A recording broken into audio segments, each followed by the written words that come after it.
Ya, di tengah dugaan kasus penodaan agama yang tengah menjerat Panji Gumilang, pimpinan Pondok Pesantren Al Zaitun itu diketahui menggugat Majelis Ulama Indonesia MUI ke Pengadilan Negeri Jakarta Pusat.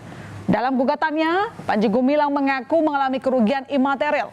Atas kerugian yang diklaimnya itu, Panji menuntut ganti rugi sebesar 1 triliun rupiah kepada MUI. Selain menggugat MUI sebagai sebuah lembaga, Panji Gumilang juga menggugat Wakil Ketua MUI Anwar Abbas secara personal. Melalui kuasa hukumnya, saudara, Panji Gumilang mengatakan gugatan dilayangkan karena ia merasa mendapat sejumlah tuduhan hanya berdasarkan potongan video di media sosial. Melakukan gugatan yaitu terhadap saudara Anwar Abbas dan turut tergugatnya MUI, ya, pusat, melontarkan tuduhan yang hanya berdasar dari potongan-potongan TikTok atau ungkapan-ungkapan yang dipotong-potong di media sosial.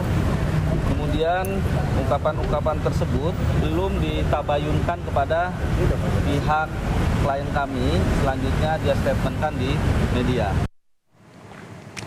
Sikap penolakan Panji Gumilang pada Majelis Ulama Indonesia sebenarnya sudah ditunjukkan saat Ketua Tim Investigasi bentukan Pemprov Jawa Barat mendatangi Pondok Pesantren Al Zaitun pada 22 Juni lalu, saudara, untuk menyampaikan undangan klarifikasi di Gedung Sate.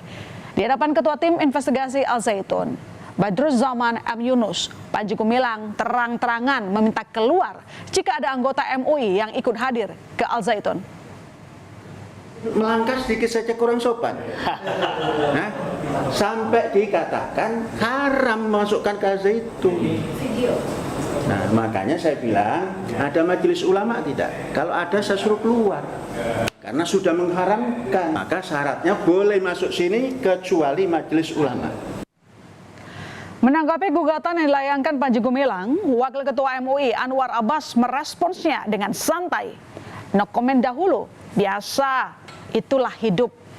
Tutup pria yang akrab disapa Buya Anwar itu belum lama ini.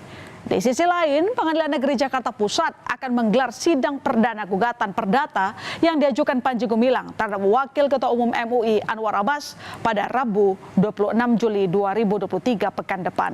Dan sebelumnya, saudara, ini Ketua MUI Bidang Informasi Mas Duki Baidowi pun menyebut tindakan Anwar Abbas itu hanya dalam konteks klarifikasi.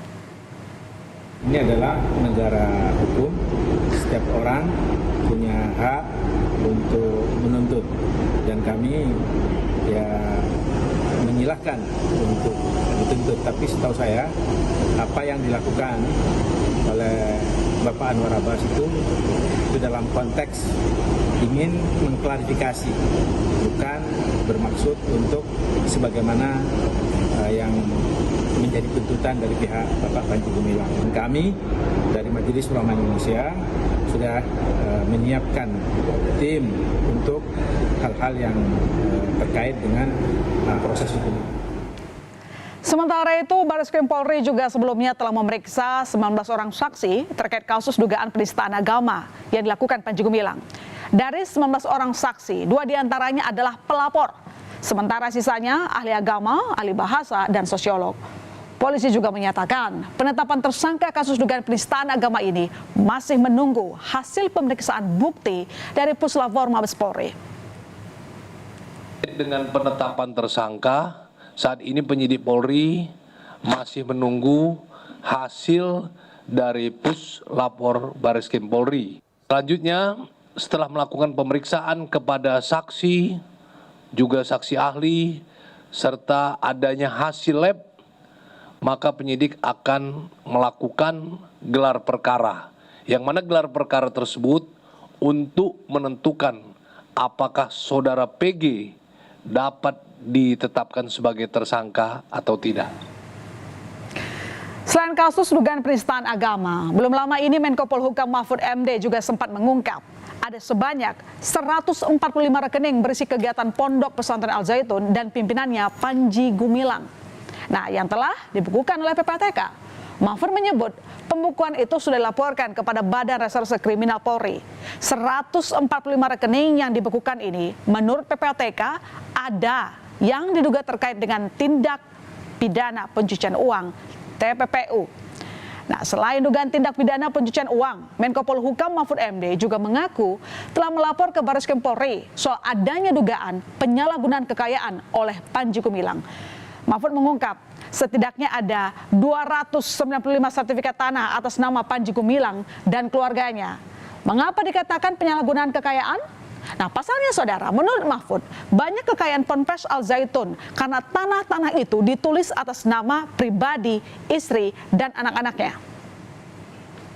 Kami telah membekukan 145 rekening dari 367 rekening yang diduga menurut PPATK mempunyai kaitan dengan pondok atau kegiatan Az-Zaitun, kegiatan Panji Gumilang.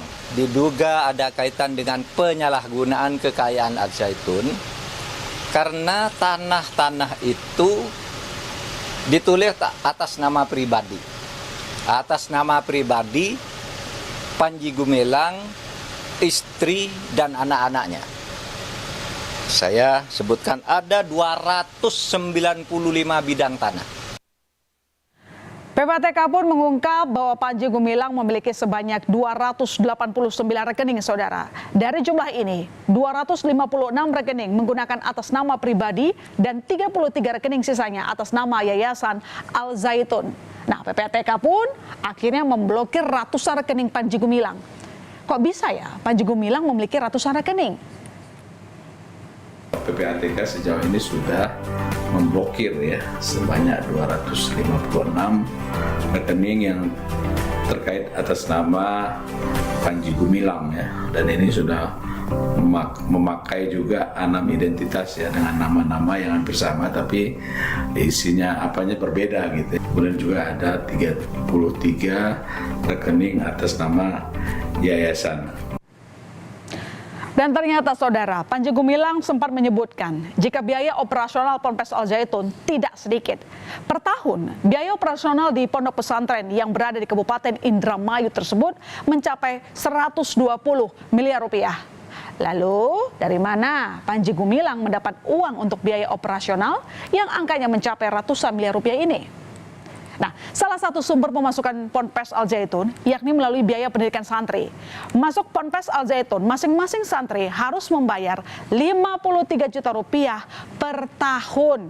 Di setiap tahun, Panji Gumilang menargetkan sebanyak 750 santri. Nah, jika dihitung saudara, diperkirakan dalam 1 tahun, Ponpes Al Zaitun mampu mendapatkan uang sebesar 39 miliar rupiah dari pendidikan santri.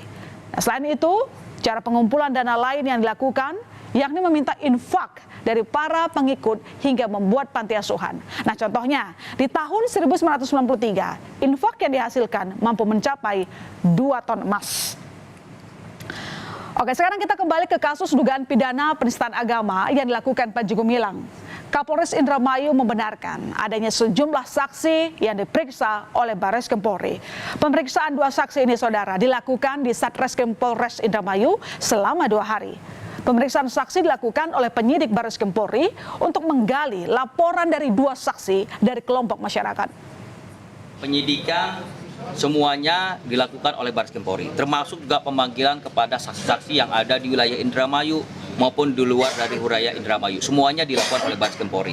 Jadi Polres Indramayu tidak melakukan proses penyidikan, termasuk juga tidak melakukan proses pemeriksaan. Jadi terkait masalah progres penyidikan, pemeriksaan, saya mohon rekan-rekan sekalian bisa menanyakan langsung kepada Barreskrim Polri. Tapi seperti periksa di sini. Ya, kita hanya menyiapkan tempat ya. Polemik pondok pesantren Al Zaitun masih belum berakhir.